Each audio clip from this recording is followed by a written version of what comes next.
de estado de comunicación en distintos soportes o a través de los medios de comunicación.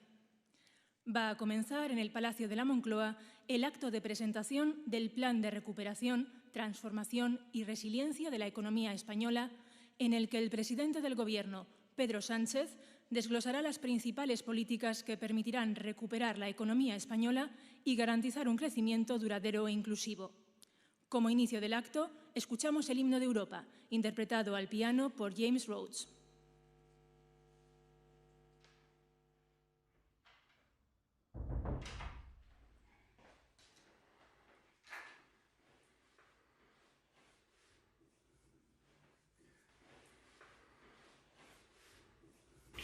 Buenos días a todos. Un poco de Beethoven.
Pedro Sánchez.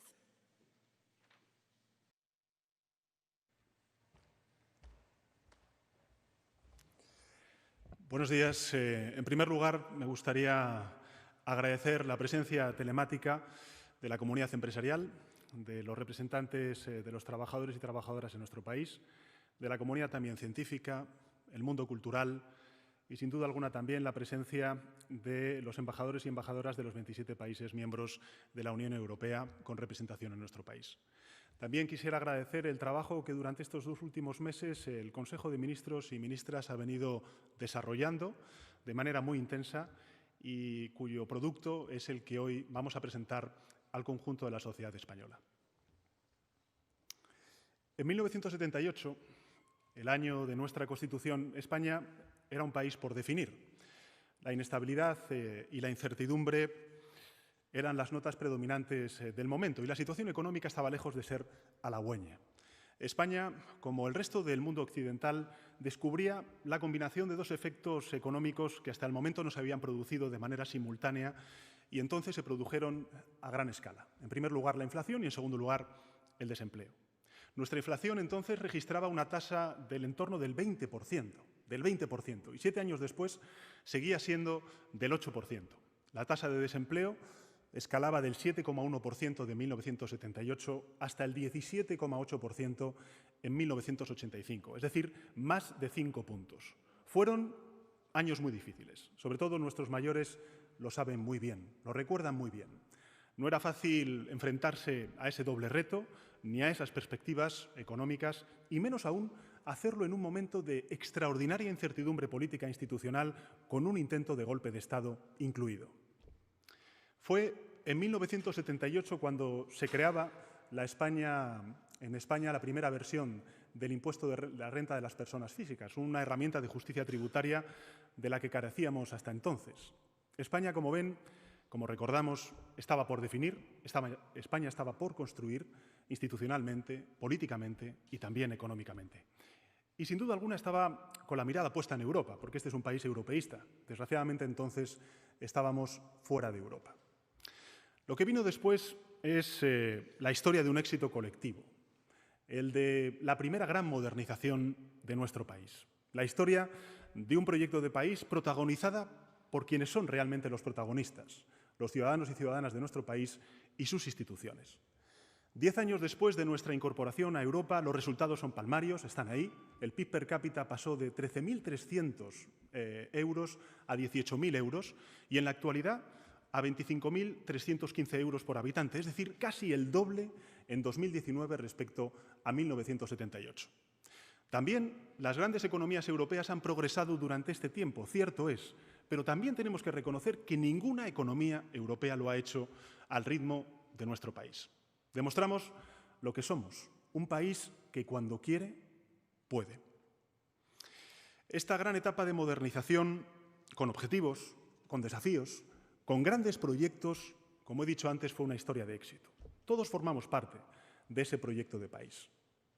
Hoy las circunstancias son bien diferentes.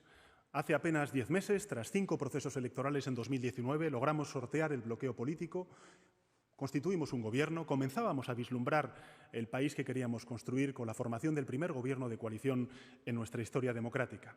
Se abría entonces una década para que España diera ese gran salto adelante en la modernización y en las transformaciones que necesitábamos acometer, a mi juicio, desde hace años. En marzo, desgraciadamente lo sabemos todos, llegó la pandemia del COVID y todo se detuvo.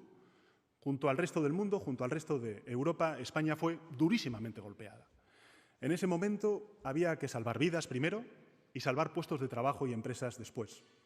Y lo hicimos con todas las herramientas a nuestro alcance. Con el estado de alarma para hacer frente a la emergencia sanitaria, que doblegó la curva de los contagios, y con un escudo económico y social sin precedentes, porque sin precedentes es, lógicamente, la emergencia sanitaria que estamos afrontando en la historia de nuestro país. Cuando nos enfrentamos a esta pandemia, recordémoslo, con media humanidad confinada, solo teníamos una opción: responder con la misma intensidad. Y decidimos resistir para avanzar. Y esa resistencia, esa resiliencia, definió, como 4 décadas antes, la respuesta de España. Actuamos desde el primer momento con una batería de medidas destinadas a paliar los daños y a proteger a los ciudadanos. Y me gustaría recordarlas para que seamos todos conscientes del esfuerzo colectivo que estamos haciendo desde el principio de la pandemia. Movilizamos hasta 200.000 millones de euros, 200.000 millones de euros, es decir, cerca del 20% de nuestro Producto Interior Bruto anual, la mayor cantidad de recursos en la historia de nuestro país para proteger a quienes crean empleo, a las empresas. Hoy, afortunadamente y gracias a ese aval financiero del Estado, más de 530.000 empresas prosiguen su actividad. Protegimos en los momentos más duros del confinamiento a 3.400.000 trabajadores y trabajadoras mediante los expedientes de regulación temporal de empleo y hoy, afortunadamente, más del 80% de esos trabajadores y trabajadoras ha vuelto a su puesto de trabajo.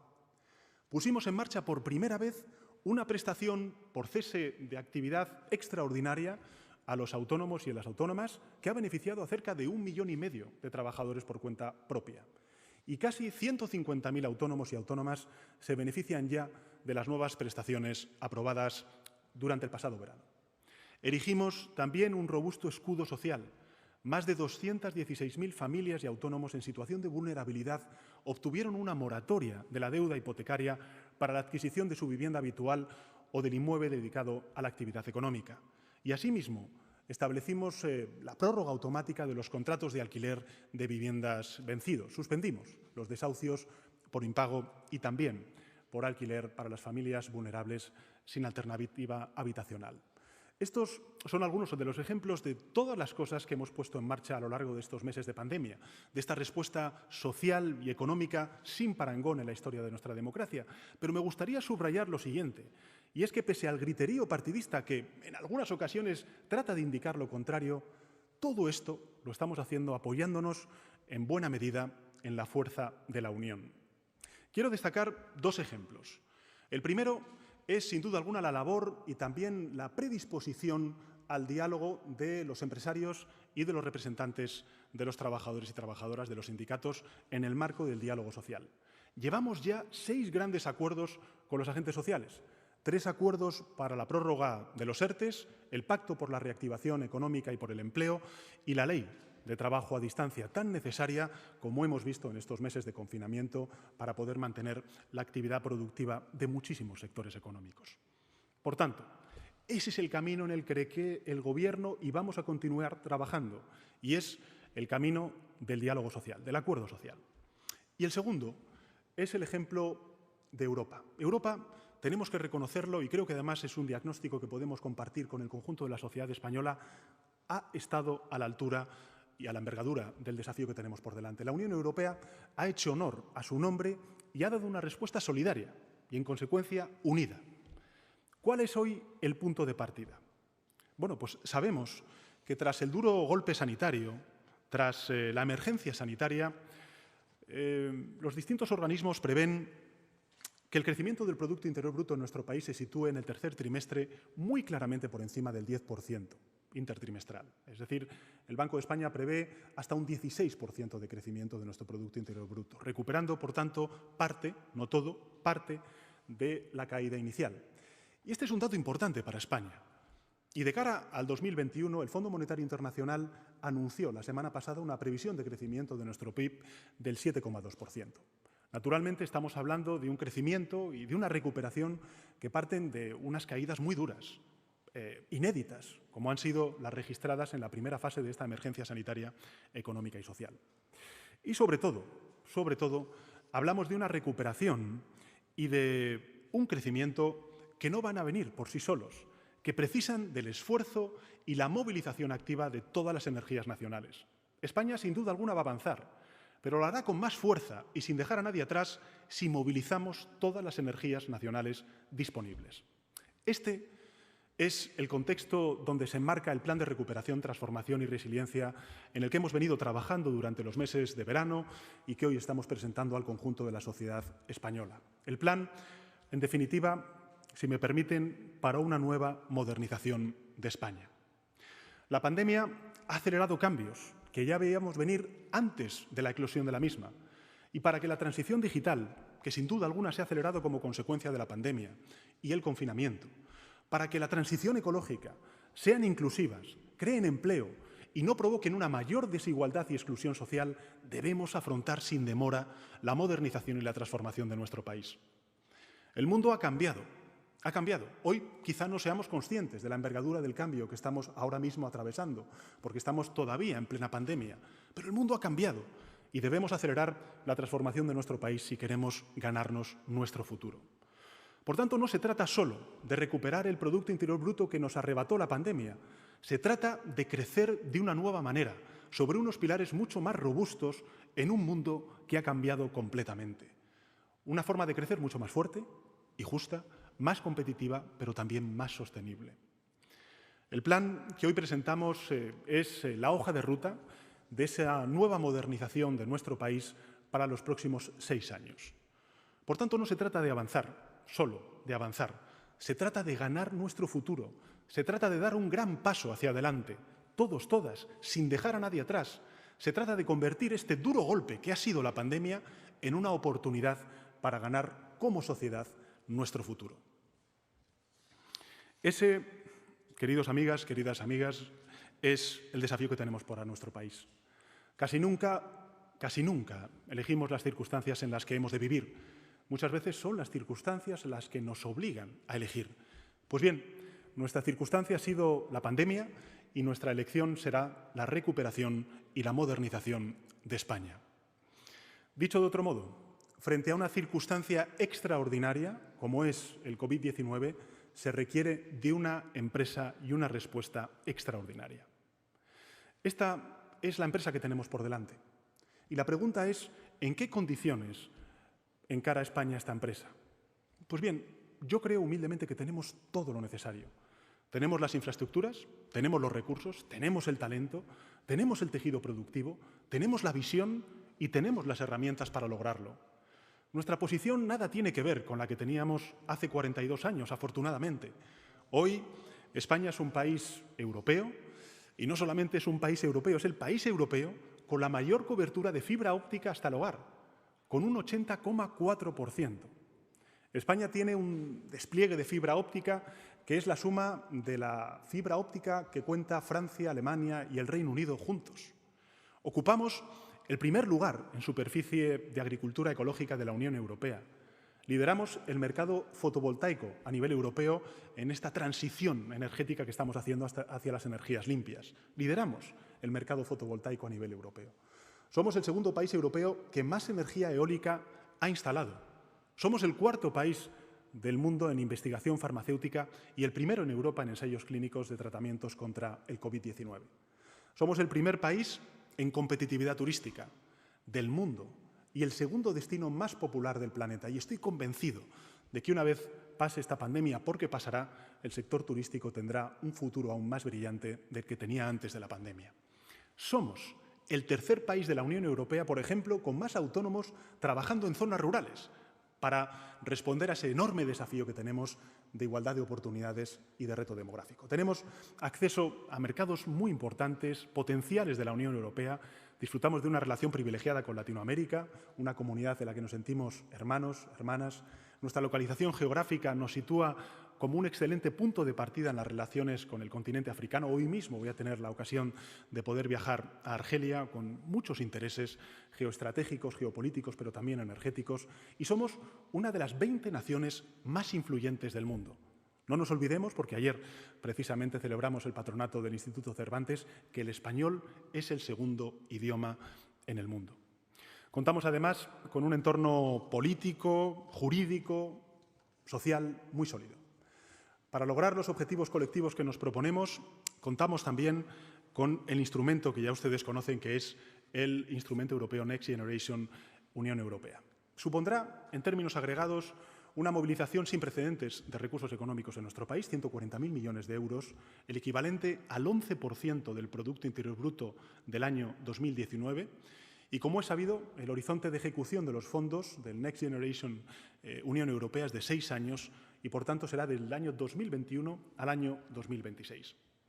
Pero el Ejecutivo concentrará, y este es el anuncio que quiero hacerles, el esfuerzo de movilización de recursos, sobre todo y ante todo en los 3 primeros años, para acelerar la reactivación de la economía y la modernización de nuestro país. Es decir, en el plan que les presentamos hoy, vamos a concentrarnos en proyectos que se podrán poner en marcha en los próximos 3 años, que se ejecuten en ese mismo periodo y que propicien ese salto de modernización y de creación de empleo que necesitamos durante los próximos 3 años.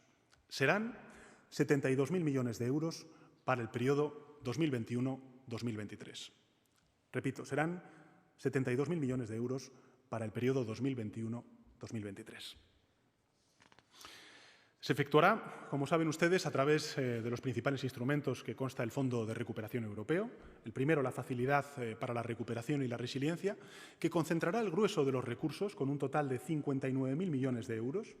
Y el segundo, el REACT Unión Europea, que permitirá a España obtener financiación por un importe de 12.400 millones de euros, en total los cerca de 72.000 millones de euros en los próximos 3 años. A estos recursos, y me gustaría también recordarlo porque es importante, a estos recursos se le deben sumar los más de 79.000 millones de euros previstos para España por los fondos estructurales y también por la política agrícola común para el año 2021-2027. Por tanto, el esfuerzo de movilización de recursos económicos, de gestión que vamos a tener que hacer de toda esta ingente cantidad económica precisamente para dar ese salto de modernización es extraordinario. Desde estas bases, el plan de recuperación está inspirado en la hoja de ruta y en los principios básicos que justifican y que explican este Gobierno. El plan de recuperación se inspira en la Agenda 2030, en los Objetivos de Desarrollo Sostenible marcados por Naciones Unidas, también en la Agenda del Cambio, en nuestro programa de Gobierno de coalición, con el que me presenté y conté con la confianza mayoritaria de la Cámara, además también de las conclusiones de la Comisión de Reconstrucción, aprobadas en el Congreso de los Diputados por una amplia mayoría de sus señorías, y cumple también con precisión con la intencionalidad de los fondos europeos de recuperación, con el acuerdo del pasado mes de julio, y representa la continuación natural, diría yo, del plan de choque, del plan de reactivación ya puestos en marcha por parte del Gobierno a lo largo de estos meses de pandemia. Las grandes cifras son 72.000 millones de euros, por tanto, durante los próximos 3 años, y me gustaría también trasladar los siguientes porcentajes, porque son importantes para España, son también determinantes para Europa. Y es que la inversión verde, la inversión vinculada con la transición ecológica, representa más del 37% del total del plan. Y la transición digital, cerca del 33%. 37% transición ecológica, 33% transición digital. La misión del plan es la creación de cientos de miles de puestos de trabajo, también de nuevas empresas, la escalabilidad de muchas de las empresas que hoy son pequeñas y que tienen que dar ese salto hacia la mediana empresa, y eso tendremos que hacerlo durante los próximos años. Por tanto, da un horizonte a todos los españoles. El esfuerzo que realizamos permitirá recuperar niveles de inversión pública en línea con los máximos del último ciclo económico y cerrar, en consecuencia, la brecha con los países más inversores. Hay 2 cifras que, a mi juicio, visualizan el enorme impacto, el impacto positivo económico de la inversión pública y el efecto multiplicador que puede tener este plan en la modernización y en la marcha de nuestra economía. Queremos que genere un impacto adicional en nuestro Producto Interior Bruto de más de 2,5 puntos anuales en los próximos 3 años y queremos crear más de 800.000 nuevos puestos de trabajo en los próximos 3 años. Con este plan, el Gobierno persigue, además, acelerar en un 40% los objetivos cuantitativos del Plan Nacional Integrado de Energía y Clima, adelantando, mejor dicho, a 2023 los objetivos intermedios que nos marcamos en su momento para el año 2025. Es decir, no solamente reafirmamos, sino que además vamos a acelerar nuestros compromisos con esa transición ecológica. Somos uno de los países más dañados por los efectos del cambio climático. Lo saben muchos españoles que viven en la costa, lo saben muchos españoles y españolas que trabajan en el medio rural y en el sector agroalimentario. Y estimamos también que el plan va a permitir reducir la brecha de desigualdad, porque desgraciadamente nuestro país es un país en el que hay mucha desigualdad, sobre todo la pobreza infantil. Bueno, pues reduciremos la brecha de desigualdad con la media de la Unión Europea en 2/3. Por tanto, la cohesión y la lucha contra la exclusión social serán también elementos fundamentales que expliquen este plan. La pandemia ha puesto de relieve las debilidades a las que se enfrenta la industria europea, también la industria española, en un mundo de complejas cadenas de valor y creciente incertidumbre. Entonces, la capacidad industrial europea se enfrentó a fuertes disrupciones en los canales comerciales que dificultaron la respuesta autónoma al COVID-19. Me gustaría en este momento agradecer de nuevo a las grandes empresas el compromiso para con su país, para con sus ciudadanos, en la provisión de muchos de estos materiales y también en la puesta en marcha de muchísimos aviones que lograron traer muchos de los medicamentos, muchos de los materiales que necesitaban nuestros profesionales sanitarios, los profesionales de muchísimos ámbitos laborales, precisamente para hacer su trabajo durante estos meses duros de pandemia.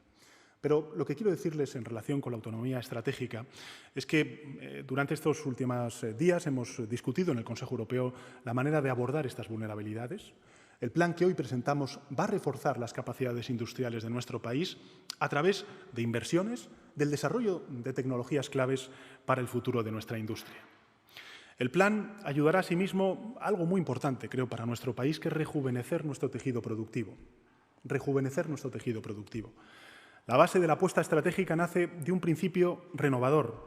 Para que la transformación de nuestra economía sea lo primero, los jóvenes tienen que ser lo primero. Tienen que ser los primeros porque son ellos, junto con las mujeres, los principales damnificados de las consecuencias sociales y económicas de esta emergencia sanitaria que está afectando sobre todo a las personas de mayor edad. De partida, como se verá, explicaré más adelante, el plan tiene una marcada proyección intergeneracional. Es evidente, si hablamos de transición ecológica, estamos hablando de esa solidaridad intergeneracional para con aquellos jóvenes que heredarán nuestro país y que esperamos poder legárselo con los mejores parámetros de sostenibilidad. En esta nueva modernización de la economía española, nos encaminamos hacia un país próspero, resiliente, que acelera su transformación tecnológica y digital, que apuesta decididamente por la descarbonización, por una transición justa para que los territorios damnificados por esta descarbonización sigan teniendo oportunidades, que va a favorecer la creación de empleo, la competitividad de nuestras empresas y que va a estimular, en definitiva, la competitividad de nuestro sector industrial, porque la industria necesita de un mayor apoyo por parte de todos y singularmente también por parte de las instituciones públicas. Un país que tiene que impulsar, y esta es una de las grandes lecciones también de esta pandemia, la ciencia. No podemos volver a postergar a la ciencia, a recortar siempre a la ciencia, como también a la comunidad cultural y educativa. Por tanto, que impulse la ciencia, la cultura, la innovación, el desarrollo, la I+D+I, que refuerce los sectores estratégicos como la agroindustria, que tan necesaria ha sido durante los meses de confinamiento, la biotecnología, la construcción, la automoción, la educación, la ciencia o el turismo, como decía anteriormente. Para todo ello, es imprescindible que el plan de recuperación, transformación y resiliencia se ponga en marcha cuanto antes. Esto es también uno de los mensajes que me gustaría trasladarles. Tenemos que ponerlo en marcha cuanto antes, acelerar en consecuencia el calendario y eso solamente es posible inyectando estos recursos a través de unos nuevos presupuestos generales del Estado. Quiero hacerles un anuncio y es que les comunico oficialmente que el Gobierno de España adelantará a los próximos presupuestos generales del Estado 27.000 millones de euros del Plan de Recuperación, Transformación y Resiliencia. Los primeros 27.000 millones de euros de los 72.000 millones de euros correspondientes al periodo 2021-2023. Este adelanto nos va a permitir muchas cosas. Nos va a permitir, por ejemplo, acelerar la ejecución del plan desde el mismo momento en el que los presupuestos sean aprobados en las Cortes Generales y más allá de los tiempos que maneja la propia Comisión Europea para los pagos. He señalado en muchas ocasiones que España necesita perentoriamente unos nuevos presupuestos generales del Estado y que estos nuevos presupuestos no son unos presupuestos cualquiera, porque no vivimos una situación cualquiera. Son los presupuestos que demanda un país que debe reponerse de un gran golpe, pero que también tiene que ganar su futuro. Son presupuestos de progreso y son presupuestos de país. Inevitablemente son presupuestos de progreso porque es lo que define a este Gobierno de coalición, pero también porque creemos en que un enfoque progresista inclusivo es lo que hará que la transformación digital, que la transición energética, que la cohesión social y territorial, que la igualdad de género a ese 51% de la población española que, desgraciadamente, está sufriendo mucho más las consecuencias de esta emergencia sanitaria, económica y social, no se vean postergados.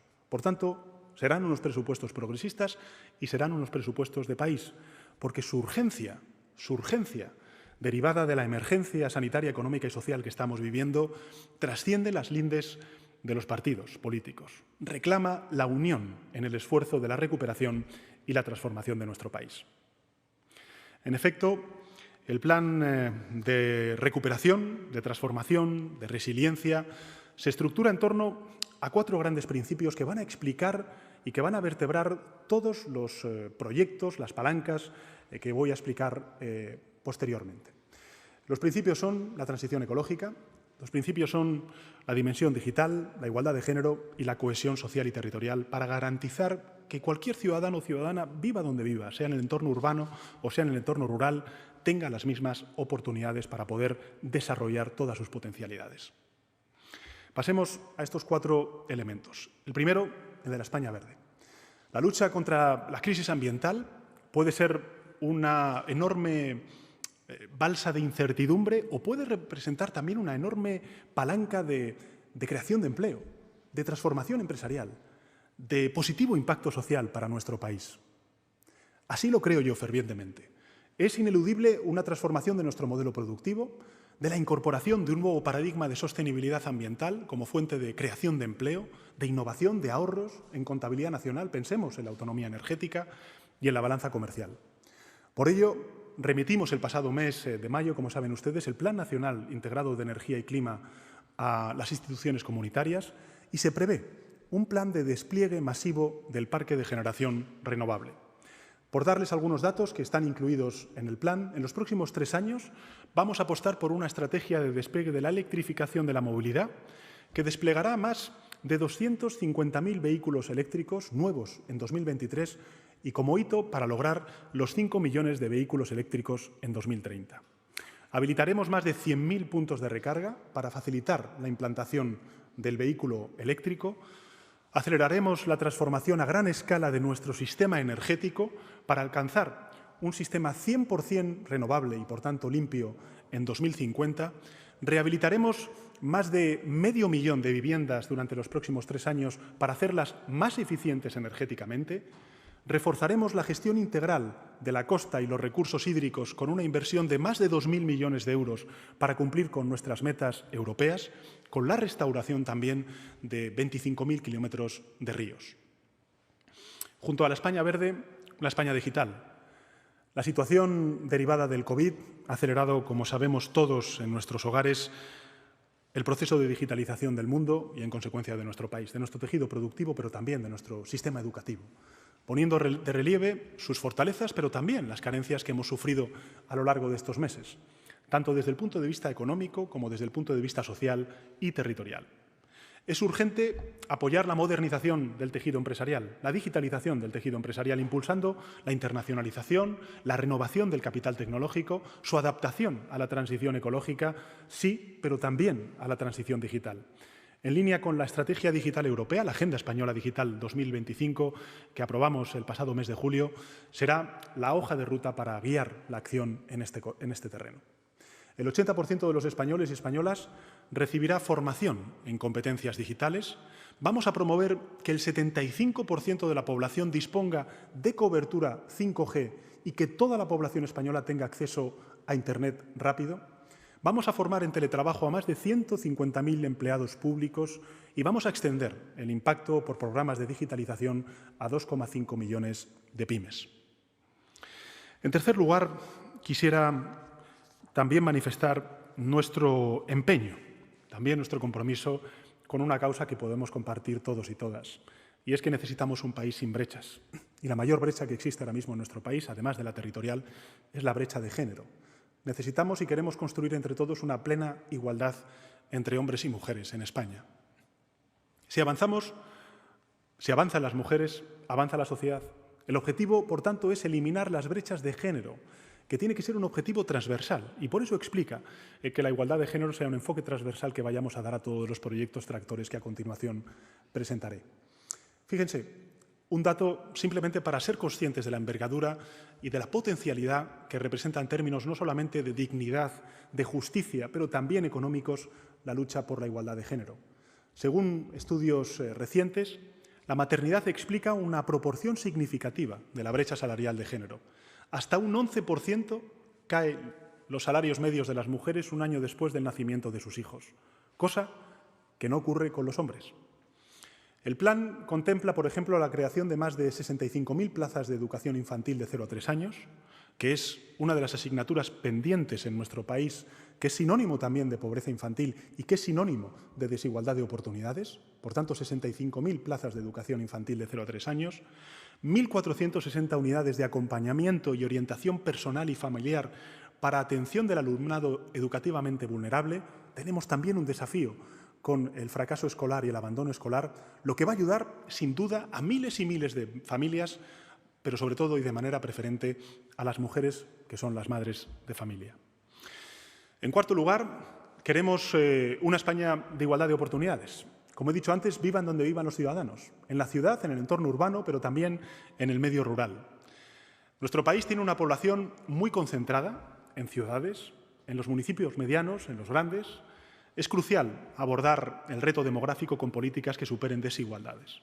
De manera particular, se va a abordar aquella legislación que dé respuesta a la precariedad de los jóvenes, de las mujeres, retrasando la emancipación social, económica y lastrando la natalidad en nuestro país. Debemos reforzar la cohesión económica, también la social, la territorial, para crear una sociedad más justa, más solidaria y más resiliente. Para ello, vamos a fortalecer nuestro estado del bienestar. También es una de las grandes lecciones que tenemos que sacar de esta crisis. Necesitamos una salud pública, una sanidad pública, una educación pública, un sistema nacional de dependencia y unos servicios de proximidad y de atención a las personas mayores y dependientes muchísimo más potente y fuerte del que tenemos en nuestro país en el día de hoy. La reforma también de las políticas activas de empleo será fundamental para hacer esa reconversión industrial y, sin duda alguna, también impulsaremos un sistema fiscal justo en el horizonte de los próximos años. Hay 3 objetivos clave: el cierre de brechas sociales y territoriales, el desarrollo del medio rural y la justicia intergeneracional. La transformación digital será una herramienta indispensable para vertebrar la cohesión territorial. La conectividad generalizada de todos los territorios va a revitalizar, sin duda alguna y de manera determinante, las zonas más afectadas por la despoblación, creando las condiciones óptimas para el emprendimiento y la generación de empleo, especialmente el empleo de nuestros más jóvenes.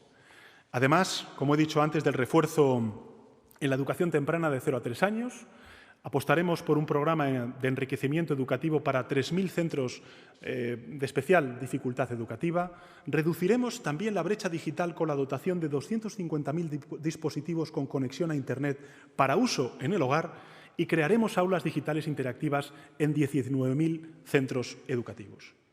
Vamos a seguir con la reforma y la modernización de nuestro sistema de formación profesional, impulsando definitivamente la formación profesional dual, ajustando las plazas a las necesidades de cualificación de esta nueva economía, de este nuevo mercado laboral que estamos construyendo, mediante la creación, les adelanto, de 200.000 nuevas plazas de formación profesional durante los próximos 4 años.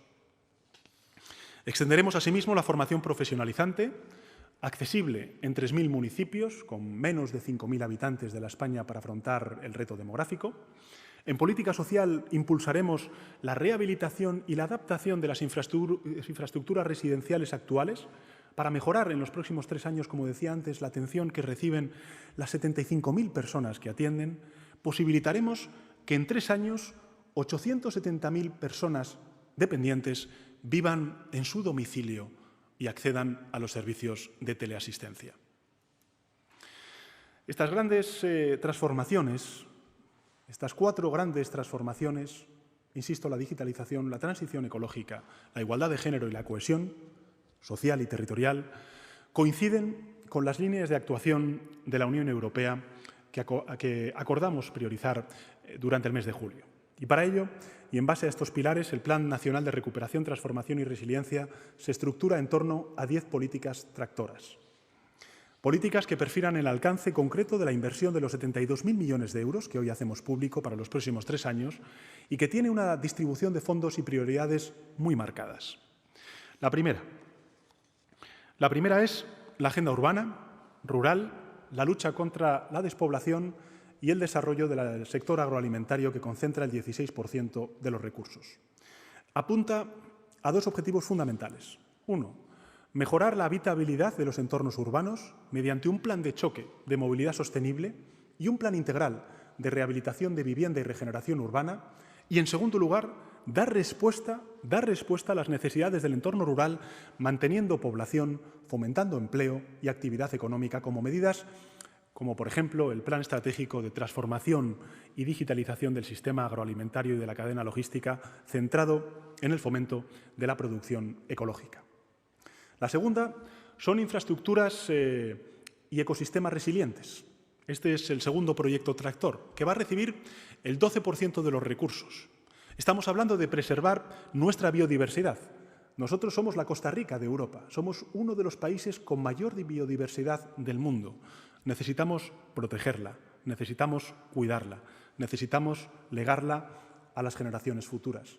Por tanto, la preservación de la biodiversidad, el cuidado de los hábitats naturales, la restauración de humedales, los bosques, la restauración de ecosistemas vulnerables, la gestión de los recursos hídricos, la adaptación de la costa a los efectos del cambio climático que estamos viendo en el Levante español, por poner un ejemplo, no solo expresan un compromiso ético con generaciones futuras, también representa una inversión cuya rentabilidad se expresa en términos de empresa, de creación de empleo inmediato, de protección de la salud, de bienestar en definitiva de los ciudadanos y de seguridad.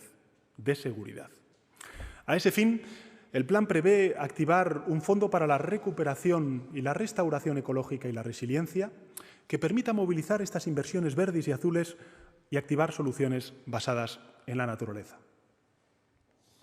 La tercera política tractora es la transición energética justa e inclusiva, a la que vamos a destinar el 9% de los recursos. Debemos aprovechar, y estoy convencido de que estamos todos de acuerdo en ello, debemos aprovechar el enorme potencial de nuestro país para posicionarnos estratégicamente como líderes de la renovación energética a escala global. La cuarta política tractora tiene que ser el salto definitivo y la modernización de la administración pública, de las administraciones públicas, porque estamos en un estado compuesto, para el siglo XXI. A la digitalización del ámbito estratégico, como los procedimientos administrativos o la ciberseguridad, vamos a dedicar el 5% de los recursos de este plan. La quinta política tractora es la modernización y digitalización de nuestro tejido productivo, de nuestras pequeñas y medianas empresas, de nuestra industria, de nuestro sector turístico y un impulso decidido a la estrategia España-Nación Emprendedora, a la cual vamos a destinar a este conjunto de políticas el 17% de los fondos. La sexta política tractora es el Pacto por la Ciencia, por la Innovación, por el refuerzo de las capacidades del Sistema Nacional de Salud. Este ahora va a contar con una movilización de recursos del 17%. Debemos fortalecer nuestras capacidades del Sistema Nacional de Ciencia, Tecnología, Innovación, acompañar y fomentar el incremento sostenible de la inversión pública y privada en I+D en nuestro país. La séptima política tractora es, sin duda alguna, la educación. La educación, el conocimiento, la formación profesional, el futuro de nuestros jóvenes, pero también la formación continua y el desarrollo de capacidades de los más mayores. Va a concentrar el 18% del total de recursos. Si hay un elemento capital para que el plan de inversiones y reformas tenga un impacto deseado, ese tiene que ser la inversión en capital humano. Lo que incluye el plan es el Plan Nacional de Capacidades Digitales del conjunto de la población, el Plan Estratégico de Impulso a la Formación Profesional, que se elaboró junto con toda la comunidad educativa, la modernización y la digitalización de nuestro sistema educativo, el impulso, como he dicho antes, a la educación de 0 a 3 años y avanzar decisivamente hacia un modelo personalizado, inclusivo y flexible. La octava política tractora es la nueva economía de los cuidados y las políticas de empleo, a la que vamos a destinar el 6% de los recursos. La pandemia ha demostrado la necesidad, yo diría, la urgencia absoluta de situar a las personas en el centro de la economía, asegurando que nadie quede atrás. Sobre todo los más mayores, que tanto han trabajado por el futuro de nuestro país, tenemos que legarles, lógicamente, unos servicios de atención mucho más fuertes, mucho más resilientes, mucho más adaptados a sus necesidades y sus querencias, como es, por ejemplo, los servicios de proximidad. La novena política tractora es el desarrollo de dos industrias muy importantes para nuestro país. Uno es el deporte y otro es la industria de la cultura, a los cuales vamos a destinar el 1,1% del total de recursos del plan. La industria cultural, cuya vulnerabilidad se ha visto y se ha puesto de relieve, desgraciadamente, en esta pandemia, no solo tiene un valor indispensable para el desarrollo de una sociedad libre y abierta, también es generadora de riqueza, de industria y, en consecuencia, de empleo. Es preciso impulsar un plan para su revalorización en todos los sectores, al tiempo que apoyamos las iniciativas de la economía digital que se están planteando, entre otros sectores, la proyección audiovisual o los videojuegos, que siempre caminan a caballo entre la cultura y la industria. Y otro tanto vamos a hacer con el deporte, que lógicamente tiene una potencialidad no solamente interior, sino exterior, fundamental y que representa, a mi juicio, una de las ventajas competitivas de nuestro país y que se ha visto muy afectado por la emergencia sanitaria. La décima y última política tractora es la modernización de nuestro sistema fiscal para un crecimiento inclusivo y sostenible. El paso devastador de la pandemia ha puesto y ha supuesto un aumento inevitable del gasto público, de la deuda pública, cubierto ahora por los mecanismos extraordinarios de flexibilidad previstos por el Pacto de Estabilidad y Crecimiento de la Unión Europea, pero, sin embargo, la sostenibilidad en el medio plazo de nuestras finanzas requerirá retomar la senda de la reducción de los desequilibrios fiscales. No nos olvidemos que tenemos una recaudación muy inferior a la media de la Unión Europea. Una vez consolidemos el crecimiento lo suficientemente vigoroso, recuperemos los niveles de PIB similares a los que teníamos antes de la pandemia.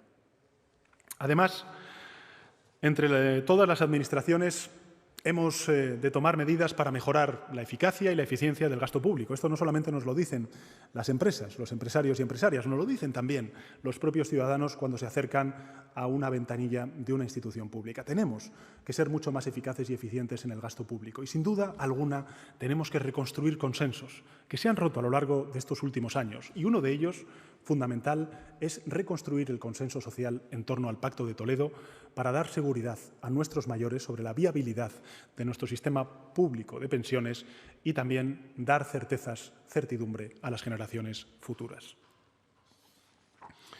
Todos los planes, medidas, acciones contenidas en estos 10 puntos, estas 10 políticas palanca, incidirán directamente en aquellos sectores productivos con mayor capacidad de transformación, de modernización de nuestro tejido económico y social. Sectores que al mismo tiempo entroncan con algunas de las necesidades más apremiantes que tenemos como país y que estoy convencido pueden concitar el consenso abrumador en el conjunto de nuestro país.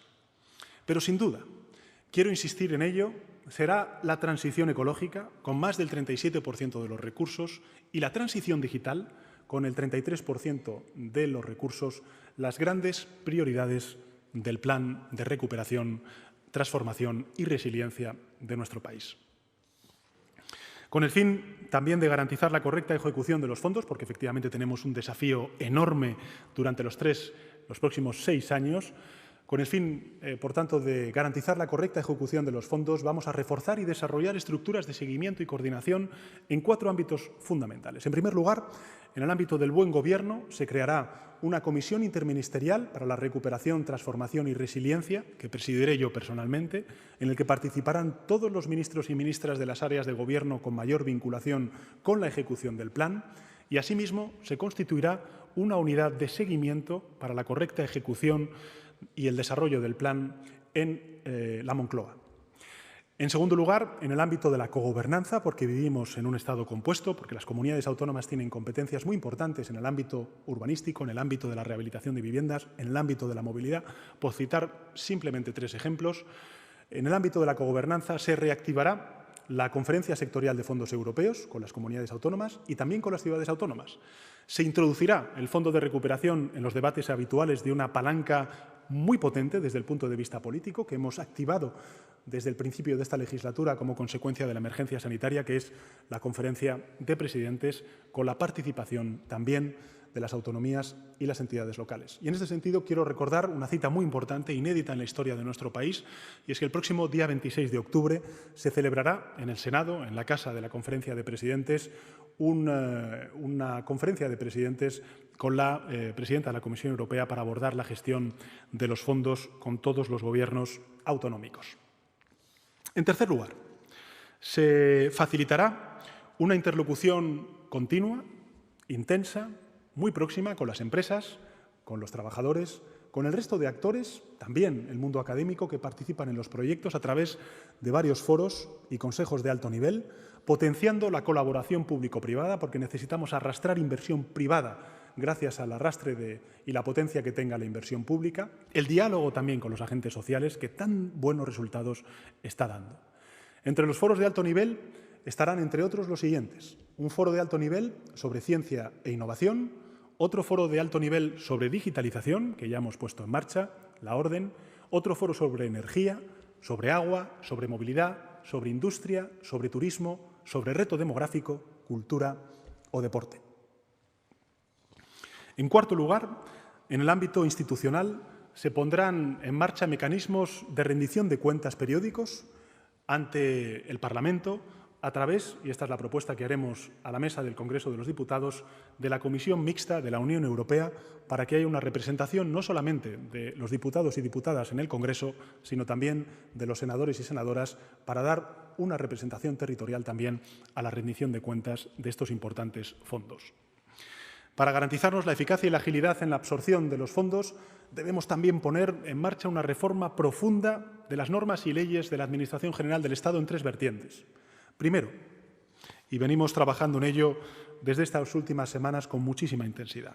En primer lugar, con el diseño de una gobernanza para los fondos que sea eficaz, fortaleciendo las estructuras administrativas responsables de este reto, que además de eficaz sea plural, es decir, no solamente debe contar con la Administración General del Estado, sino que tiene que contar también con el concurso de las comunidades autónomas, de los municipios y también del sector privado. Y, por último, que sea responsable, cumpliendo en todo momento con los criterios y condiciones a los que España se ha comprometido en Europa en el ámbito del buen gobierno. Primer punto. Segundo punto. Estamos también a las puertas de una gran transformación de nuestra forma de operar desde el punto de vista de la administración pública. Este Gobierno les anuncio que va a acometer las reformas legales y administrativas necesarias para que la gestión de los fondos sea impecable y se ejecuten de manera transparente y ágil en los próximos 3 años. Para ello, a través de un Real Decreto Ley, que venimos trabajando durante estas últimas semanas, vamos a eliminar todos los cuellos de botella, todas las trabas administrativas existentes. Vamos a modificar aquellos aspectos, por ejemplo, de la Ley de Contratos del Sector Público, de la Ley General de Subvenciones, de la Ley del Régimen Jurídico del Sector Público. ¿Y por qué lo queremos hacer? Porque a menudo se detecta que suponen un obstáculo para la gestión y absorción de los recursos disponibles. A las dificultades no podemos añadir más dificultad, sino más flexibilidad para la absorción en los parámetros de buen gobierno a los que aspira y tiene nuestro país. Todas estas reformas se van a hacer siempre conforme a la normativa europea. Y, en tercer lugar, junto con este segundo importante anuncio, revisaremos todos aquellos aspectos operativos o de gestión que resulte preciso modificar. En definitiva, vamos a eliminar trabas administrativas, vamos a resolver cuellos de botella que ralentizan y entorpecen la contratación y la ejecución de proyectos. Insisto, esta es una reforma histórica, largamente demandada y ahora más que nunca necesaria. Y esto hará que nuestra administración pública sea mucho más eficaz, mucho más ágil, mucho más transparente. Y quiero también pedir, aprovechando esta tribuna y este momento, al resto de administraciones, a las administraciones autonómicas, a las administraciones provinciales, a las administraciones locales, que sigan este camino en los ámbitos de su competencia. Ahora no podemos permitirnos, menos que nunca, que la burocracia obstaculice la recuperación y la modernización que demanda y necesita nuestro país. El Plan de Recuperación, Transformación y Resiliencia, junto con los presupuestos generales del Estado, definirán el horizonte de la España para la próxima década. Con ello vamos a abordar la nueva modernización de España. El esfuerzo es ingente, lo sé, pero va a merecer la pena. Claro que va a merecer la pena. Necesitamos, eso sí, contar con el mayor respaldo posible. Ya disponemos del respaldo de la Unión Europea, también del impulso y los acuerdos y la estabilidad que propician esos acuerdos por parte de los agentes sociales. Será preciso extender al máximo la cogobernanza entre las distintas administraciones con la poderosa palanca de la Conferencia de Presidentes. Y sería deseable también que ese clima de unión, de concordia, de arrimar el hombro, de empujar todos en la misma dirección, se extendiera al ámbito de los partidos políticos con presencia parlamentaria. No me cansaré nunca de decirlo, de repetirlo. Quisiera, por ello, finalizar con una reflexión. Nunca, al menos desde los tiempos de la transición, nuestro país ha necesitado tanto la unidad, la cooperación, la lealtad institucional del conjunto de todas las fuerzas políticas parlamentarias. Nunca. Son tiempos excepcionales. Exigen de todos un comportamiento político excepcional. Yo no reclamo, el Gobierno no reclama un apoyo ciego, acrítico, a nuestras posiciones, a nuestras políticas, pero sí una colaboración mínima en beneficio del interés general, del bien común, en beneficio de nuestro país. Sí, también reclamo el fin de cualquier bloqueo institucional. Tras esta crisis del COVID-19 se alzan dos posibles respuestas: la política o la antipolítica. La política sirve, como creo yo, para buscar puntos de acuerdo, para encontrar soluciones desde la diferencia, y la antipolítica solo sirve para señalar culpables, a menudo imaginarios, para fomentar el odio y enfrentar a la sociedad. El mundo, Europa y por ende nuestro país se halla en una encrucijada decisiva. Y eso es lo que me gustaría trasladar al conjunto de ciudadanos, sean empresarios, trabajadores. Estamos en una encrucijada decisiva. Millones y millones de españoles se sienten frágiles, con razón, ante el azote de un virus mortífero y frente a la sacudida económica y social insólita y feroz derivada de esta emergencia sanitaria. La política puede tomar el camino de la colaboración o el camino de la trifulca. Desde luego, el Gobierno de España opta por el camino de la colaboración, porque nada bueno obtendrá nadie por el segundo camino. Solo sumará lo que conocemos: desazón, rabia, inseguridad, que es hoy precisamente lo que sienten millones y millones de ciudadanos y ciudadanas como consecuencia de la pandemia. Estoy convencido de que España va a tomar el camino de la política, el camino del acuerdo, y que va a abandonar el camino de la antipolítica. El plan que hoy presentamos, los presupuestos generales que presentaremos a las Cortes Generales, que lo activan, precisamente este plan, ofrecen una oportunidad única para demostrar el ímpetu de nuestro país y para poner a prueba la potencia de la política democrática, de la buena política, la que facilita acuerdos, la que propicia soluciones justas. Sé de sobra que estamos diseñando un escenario de esperanza cuando aún no hemos superado el momento sombrío al que nos arrastró la pandemia. Soy muy consciente de ello. Pero a la vez que superamos la emergencia, debemos elevar la mirada más allá y planear el próximo avance colectivo que nos aguarda. Estos momentos amargos pasarán, sin duda alguna pasarán, y precisamente en medio de la dureza de estos momentos es cuando debemos sobreponernos a este golpe brutal y convertirlo en una oportunidad de avance.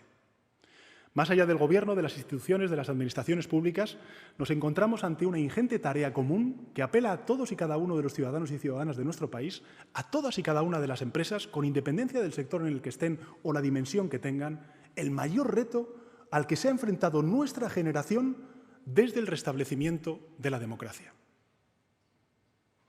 Y no hay alternativa a este reto. No tenemos más opción que actuar en el tiempo que nos ha tocado vivir y hacerlo además con ambición y, si me permiten, con alguna dosis de entusiasmo. No podemos permitirnos la deserción ni tampoco la indiferencia.